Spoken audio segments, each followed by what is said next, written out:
3.9.83. On a certain occasion, the Exalted One was staying near Vesali, the great grove in the house with the peak gable. Now a certain monk who was of the Vajjan clan came to see the Exalted One, paid at respect, etc., and sat to one side. As he sat at one side, that monk said this to the Exalted One: Lord, the recital I have to make twice a month amounts to more than 150 rules. Lord, I can't stand such a training. Just now he said about the more than 150 rules that he has to recite twice a month. This is the Patimokkha, the precepts which monks have to chant. When there's more monks or more, they chant the whole, all the rules. But if there are less than 4 monks, then they don't chant all the rules. But the 2 days in a month that they chant are the 2 days of the lunar calendar. First one is the 15th day of the lunar calendar, the full moon day. The other one is the last day of the lunar calendar, the 30th of the lunar calendar, or sometimes when you don't have 30 days, you have 29 days. And these rules, there are actually in our Theravada tradition, there are 152 rules. 152. Later, another 75 trainings were added. Trainings that you're supposed to wear your robe all around.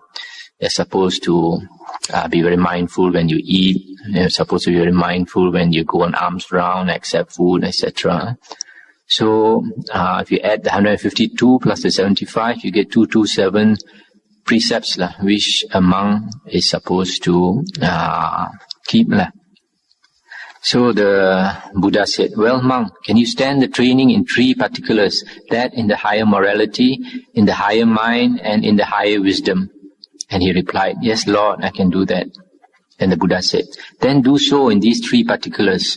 Then, monk, when you are proficient in the higher morality, higher mind, and higher wisdom, then passion, hatred, and delusion will be abandoned by you. When you have abandoned these, you will not perform any wrong deed. You will not follow any wicked way.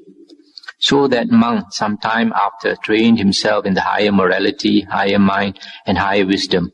And on completion of this training, passion, hatred, and delusion were abandoned by him. Thereafter, he did no wrong deed. He followed no wicked way. In other words, he became Arahant. This training in the higher morality, higher mind, and higher wisdom is basically also the training in the Sila, Samadhi, and Panya, which is the basis of the Aryan Eightfold Path taught by the Buddha to get out of suffering, to get out of the cycle of rebirth. And so here you can see in this sutta that this monk is saying there are so many rules to keep. He said he can't stand it. Too many rules, 150 over rules to keep. And you can see here the Buddha had the wisdom not to insist that he follow all these rules, just told him, keep in mind these 3 things. Train in the higher morality, higher mind, and higher wisdom, which he said the 3 things he can do. So you can see here, even though the Buddha made so many rules, actually the Buddha is not attached to the rules, even though sometimes he can be quite strict with the rules. And we can see, for example, in the beginning of the Buddha's ministry, he didn't make any rules, hardly any rules, and yet there were a lot of arahants.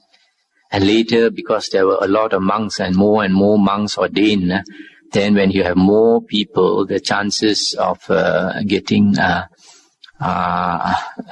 corrupt monks, even you get 1% or 2%, you still, when you have a big number, you have quite a lot of them. That's why the Buddha had to make more rules. With the passing of time, he added more rules.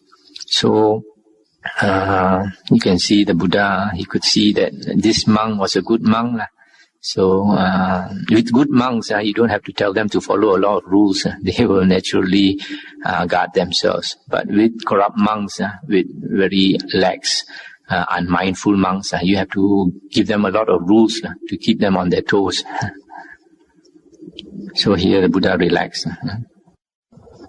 The next sutta, It's quite an important sutta.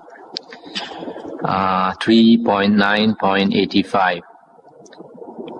The Buddha said, "Monks, this recital to be made twice a month amounts to more than 150 rules, wherein are trained clansmen or countrymen who are eager for their welfare."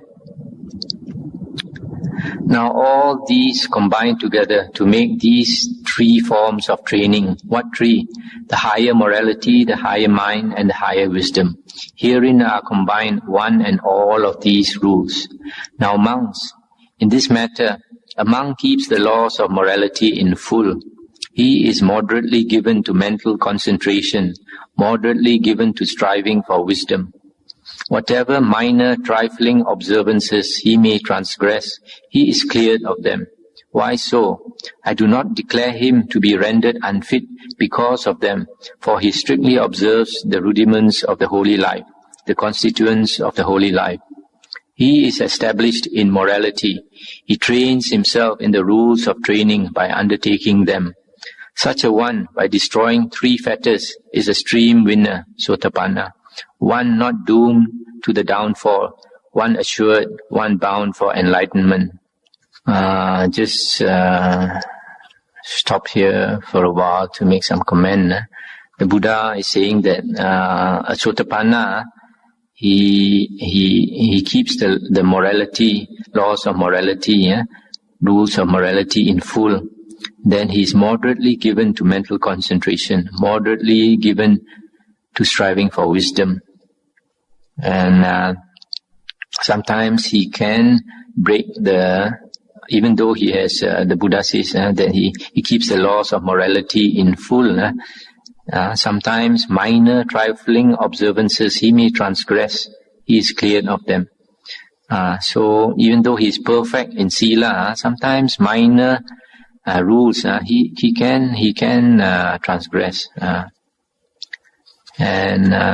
The Buddha said, by destroying three fetters, he is a stream winner, Sotapanna. Later you will find that the stream winner, you have the path and the fruit. In the path attainer, he has not destroyed the three fetters yet.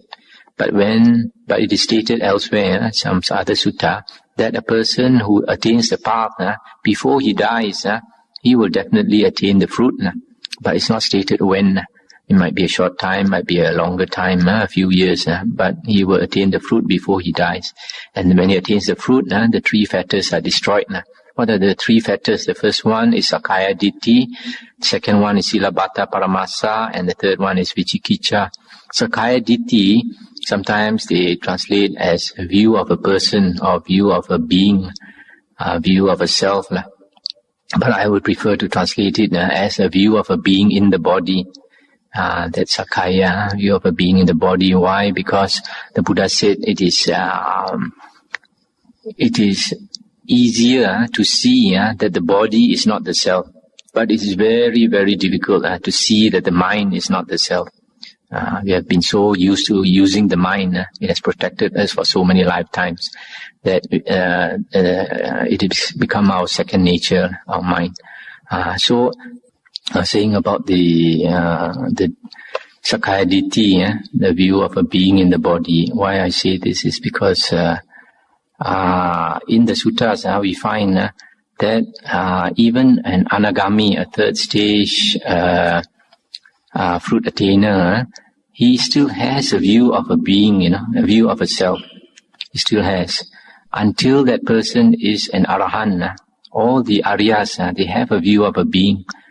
So if you translate Sakaya Ditti as view of a being, view of a self, then you are saying that all the Aryas don't have a view of a self. They still have. It's only that, in my opinion, they can see that the body is not the self.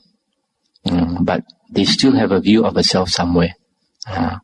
So this is Sakaya Ditti. The second one is Silabbata Paramasa, which is clinging to rules and rituals. Rules, we have to have wisdom in using rules. And we must know the rules, the spirit of the rules, to how to use them. And Vicikicca is doubt about the teaching. So there's the three fetters. Now to continue, the Buddha said, moreover, a monk keeps the laws of morality in full. He is moderately given to mental concentration, moderately given to striving for wisdom. Whatever minor, trifling observances he may transgress, he is cleared of them. Why so? I do not declare him to be rendered unfit because of them, for he strictly observes the rudiments of the holy life, the constituents of the holy life.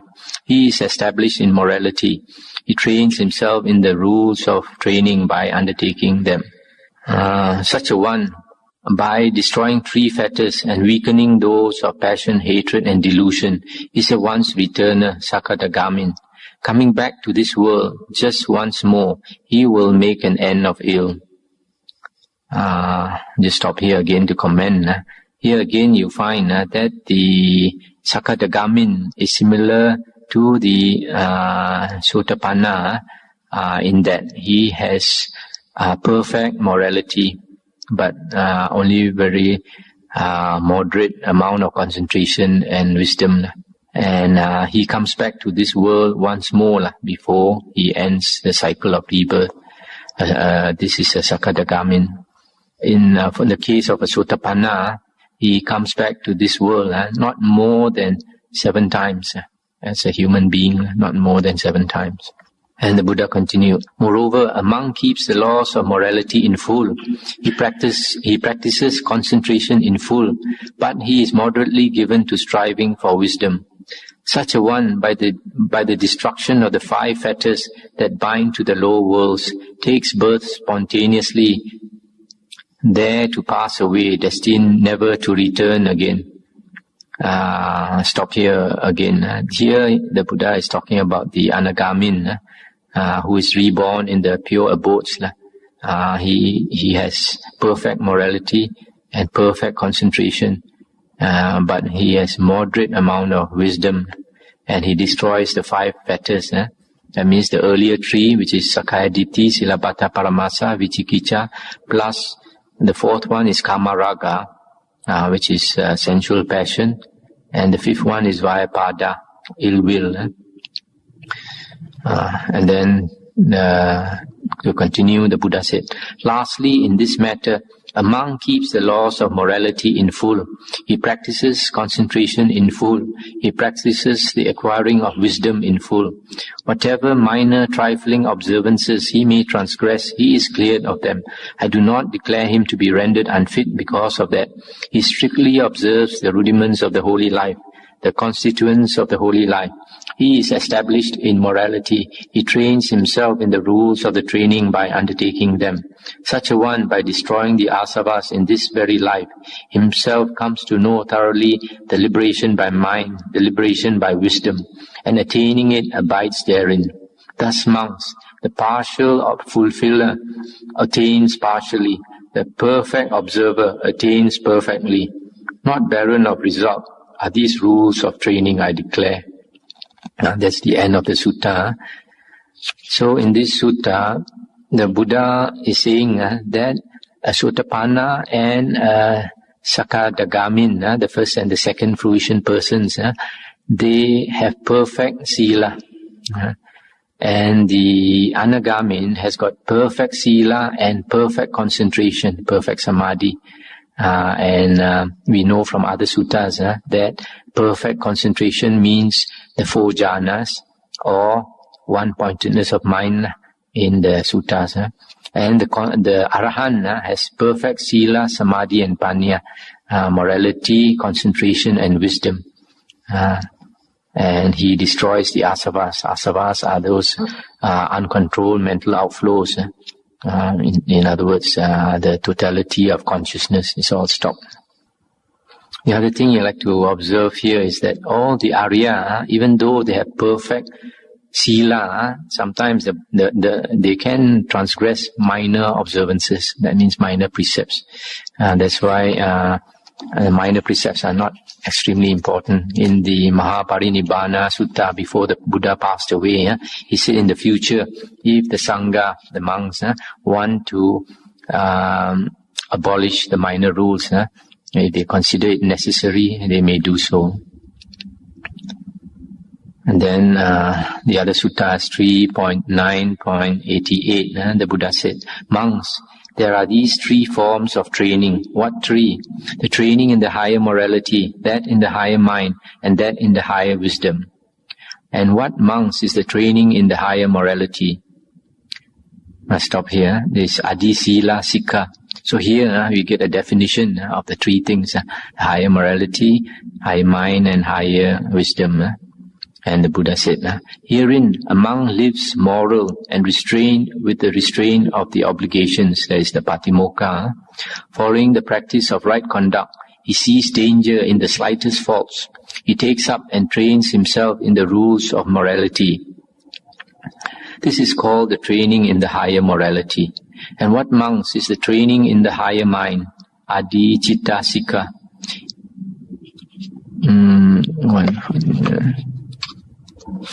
Herein a monk remote from sensual desires, aloof from sensuality, aloof from evil states, enters on the first jhana, which is accompanied by thought directed and sustained, born of seclusion, delightful and pleasurable, and abides therein.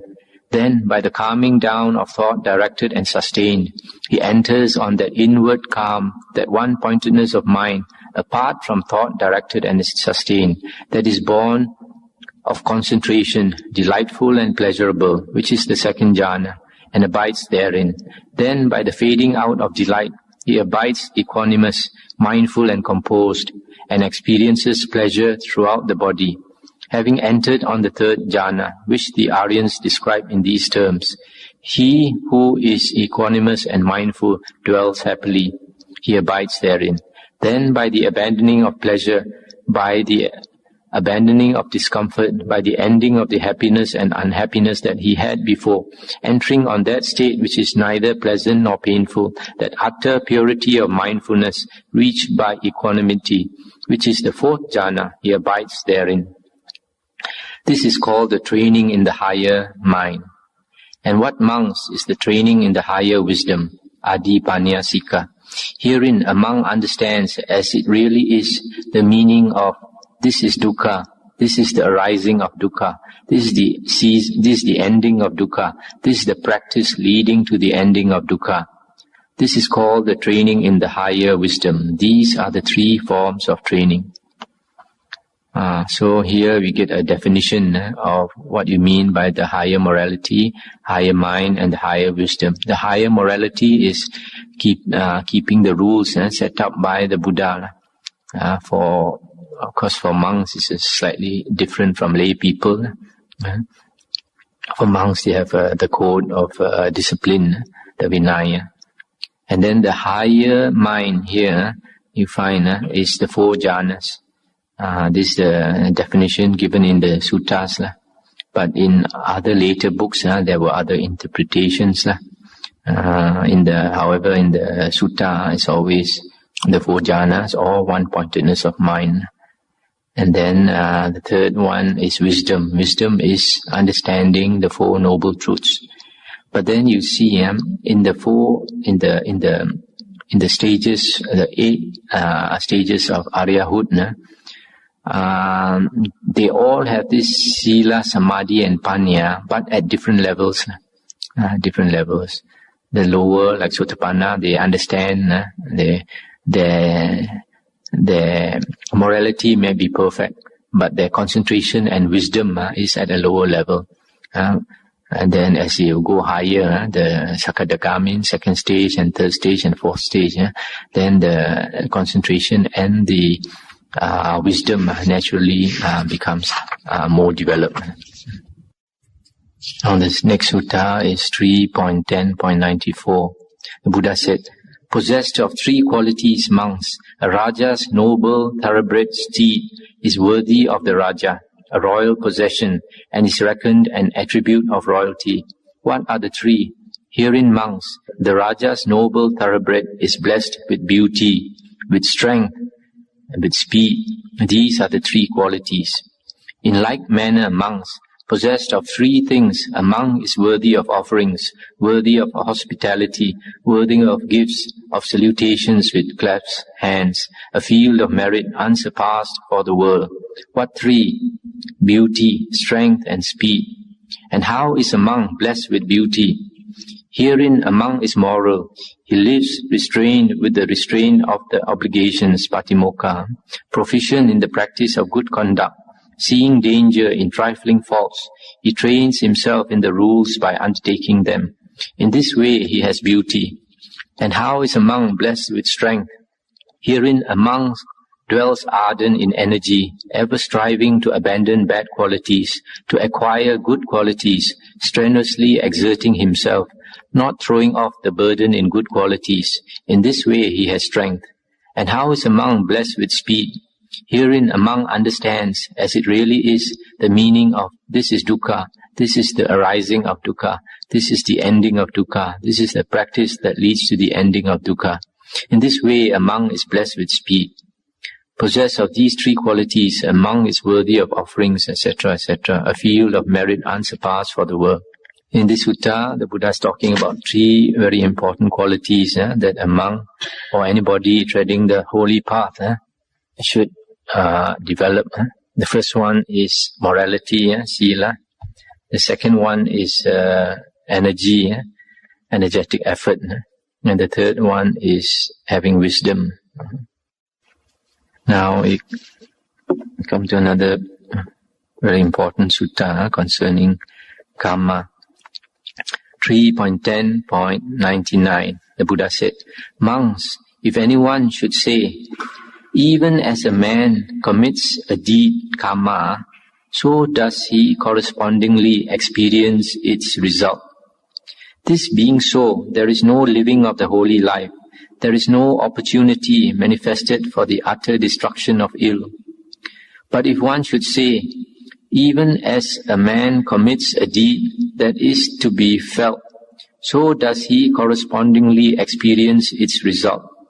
This being so, monks, there is living of the holy life. There is opportunity manifested for the utter ending of ill. Now, for instance, there may be some trifling evil deed of some person, which may take him to hell. Again, there may be a like trifling evil deed of some other person, which is to be experienced in this very life. Not much of it, nay, not a dot of it is seen hereafter. I just stop for a while to comment. Here the Buddha is saying that when we commit karma, when we do a deed, an action intentionally, it is we don't get the corresponding result always. It all depends on the person. It all depends on the person. In other words, suppose like you do an evil deed, like you kill a person, and for one person, perhaps by doing killing, in the next life or the next few lives, he may experience being killed either once or many times. But another person, he does the killing, but he does not experience being killed in the next life. So this is karma is not very straightforward. It depends very much on the person, the person doing the deed. This is an important principle that we have to understand, because the Buddha said sometimes a person does a small evil deed and it can bring him to hell. But another person does the same small evil deed, he may experience it in this very life. Maybe he feels remorse that he has done it, and then it troubles him a bit, and then next life it's all cleared. He doesn't have to pay anymore. Now to continue. Now monks, of what sort of person does a small offense take him to hell? Herein, monks, a certain person is uncultured in body, uncultured in moral conduct, uncultured in mind, uncultured in wisdom. He is insignificant, his life is restricted, he is miserable. Of such a person, monks, even a trifling evil deed done brings him to hell. Now monks, for what sort of being is a similar small offense to be experienced in this very life, and not a dot of it seen hereafter? In this case, some person is cultured in body, cultured in moral conduct, cultured in mind, and cultured in wisdom. He is not insignificant. He is a great being. He abides immeasurable. By such a being, monks, a similar small offense is to be experienced in this very life, and not much of it, nay, not even a dot of it is seen hereafter.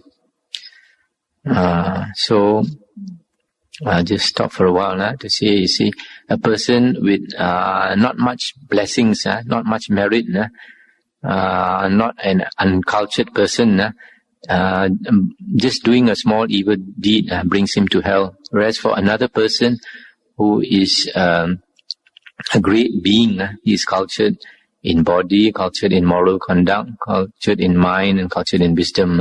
He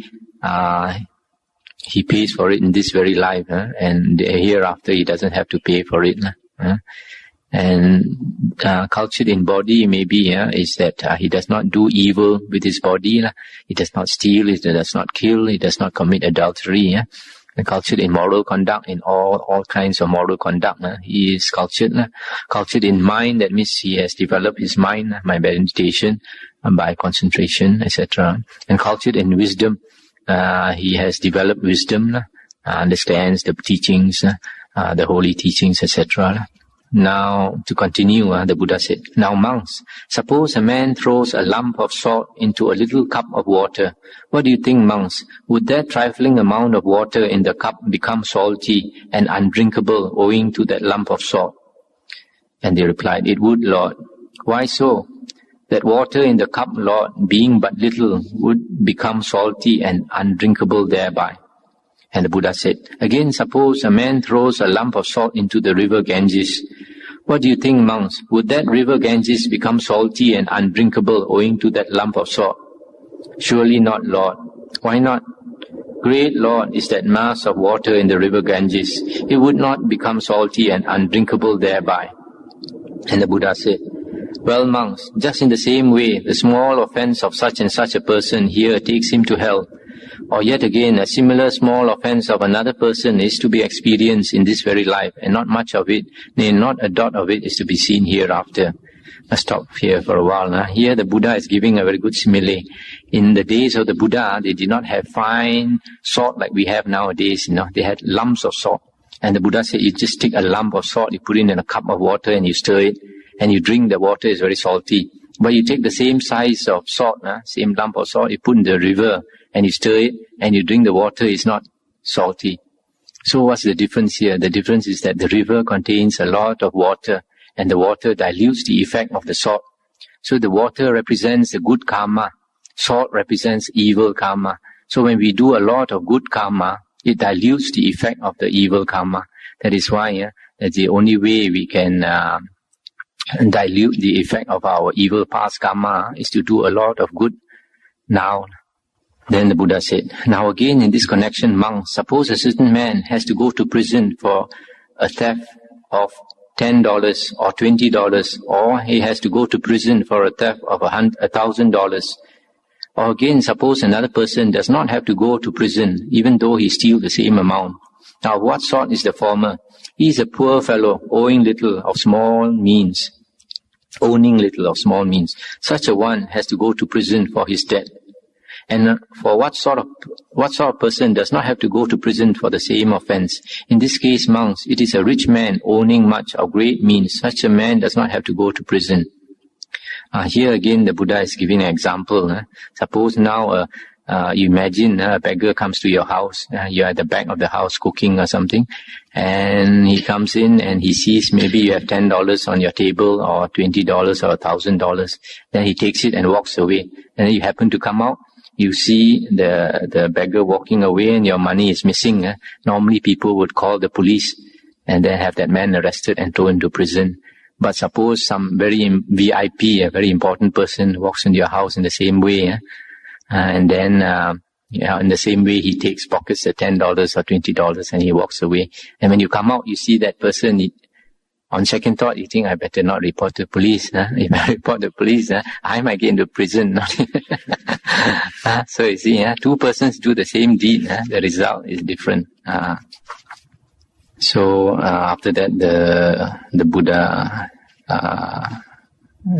said, so monks, if one should say, even as a man commits a deed, so does he correspondingly experience its result. That being so, there is no living the holy life. There is no opportunity afforded for the perfect ending of ill. But monks, if one should say, even as a man commits a deed that is to be felt, so does he correspondingly experience its result. That being so, there is living of the holy life. There is opportunity afforded for the utter ending of ill. And this is a very important principle here. The Buddha is saying that not all karma is to be experienced, So that's why we have the case of a perfect case of a man during the Buddha's time by the name of Angulimala. We know that he killed hundreds of people. He was a kind of bandit, but he was a lone ranger. He stayed in the forest, and anybody who passed through the forest, he would shoot his arrows and come with his knife and all that, and sword, and slaughter the people and steal their goods and cut their fingers, and he'd wear the garland of fingers around his neck. That's why he was known as Angulimala, the garland of fingers. So this man Angulimala, he should have, if he had passed away, he would have gone to hell and suffered for a long time. But the Buddha went to convert him. And he followed the Buddha. The Buddha used psychic power. He tried to kill the Buddha, but the Buddha was walking very slowly. He came from behind and ran after the Buddha and tried to attack the Buddha from behind. But even though the Buddha was walking so slowly, he could not reach the Buddha, even though he was running at top speed. So after a while, he shouted to the Buddha, "Stop, monk, stop." And then the Buddha said, turned around and looked at him, and the Buddha said, "I have stopped. You have not stopped." Then he thought to himself, what does this monk mean? Then he thought, this monk can't be telling a lie, he must be speaking the truth. He has stopped, I am not stopped. Then he threw away his sword and all his weapons, and then he knelt down and asked the Buddha to explain. Then the Buddha told him, I have stopped killing, I have stopped harming all creatures. You have not stopped. That's why you still turn around in samsara. So then he realized, then he wanted to become a monk. So he followed the Buddha. And then after that, he practiced the holy life and he became an arahant, got out of samsara. But because of his karma, sometimes when he went on alms round, pindabat, people would throw rocks at him. He'd come back with a bleeding head. And then he'll tell the Buddha, weeping, and tell the Buddha, and the Buddha told him to bear it. And then that time, I think the Buddha gave him another name and told him to bear it. Said that if you don't bear it, if you don't, the consequences of your karma are so heavy, you have to sort of strive to get out of it. So he strove so hard that he became an arahant. And when he became an arahant, he didn't have to pay at all for all that karma that he did. So the Buddha is saying that if we have to pay for all our karma, then there's no point in practicing the holy life. You can never get out of it. You never get out of samsara. So the one principle we have to remember is not all karma will ripen. Second one, the result of karma depends on the person. Different persons, the result of karma is different. And the third one is to dilute the effect of the past evil karma. We have to do more meritorious deeds like keeping morality, dana, sila. The second one is dana, doing charity. Another one is bhavana, development of our mind. Another one is listening to the Dhamma, the teachings, and then discussing Dhamma, visiting monks, etc., etc. These are spelled out in the Mangala Sutta. The different ways of obtaining the highest merit. All these are the ways of attaining merit.